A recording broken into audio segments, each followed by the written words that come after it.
మరో breaking news చూస్తున్నాం. IPS అధికారుల బదిలీలపై హైకోర్టులో వాదనలు ముగిశాయి. అయితే తీర్పును న్యాయస్థానం వాయిదా వేయడం జరిగింది. ఐపీఎస్ బదిలీలపై ఈసీ నిర్ణయాన్ని రాష్ట్ర ప్రభుత్వం సవాలు చేయగా వైసీపీ ఇప్లిన్ పిటిషన్ దాఖలు చేసింది.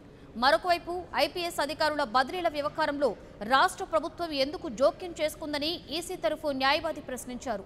అంతేగాక ఏపీ ప్రభుత్వానికి పిటిషన్ వేసే అర్హత లేదని, ఎన్నికల ప్రక్రియ మొదలవ్వగానే అధికారుల జాబితాలో డీసీ పేరును ప్రభుత్వమే ఇచ్చిందని ఈసీ తరఫు లాయర్ వాదించారు. ముగ్గురు ఐపీఎస్లను బదిలీ చేస్తే డీసీ విషయంలోనే ప్రభుత్వానికి ఎందుకంత అభ్యంతరమని వారు ప్రశ్నించారు.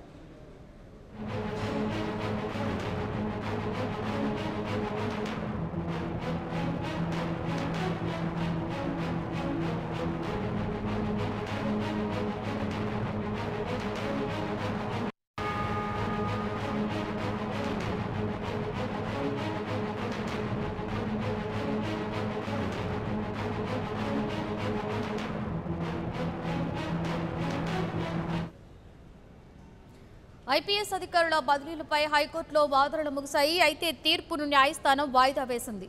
ఐపీఎస్ బదిలీలపై ఈసీ నిర్ణయాన్ని రాష్ట్ర ప్రభుత్వం సవాలు చేయగా వైసీపీ ఇప్లింట్ పిటిషన్ను దాఖలు చేసింది.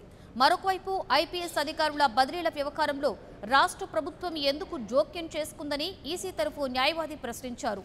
అంతేకాక ఏపీ ప్రభుత్వానికి పిటిషన్ వేసే అర్హత లేదని, ఎన్నికల ప్రక్రియ మొదలవ్వగానే అధికారుల జాబితాలో డీసీ పేరును ప్రభుత్వమే ఇచ్చిందని ఈసీ తరఫు లాయర్ వాదించారు. ముగ్గురు ఐపీఎస్లను బదిలీ చేస్తే డీసీ విషయంలోనే ప్రభుత్వానికి ఎందుకంత అభ్యంతరమని వారు ప్రశ్నించారు.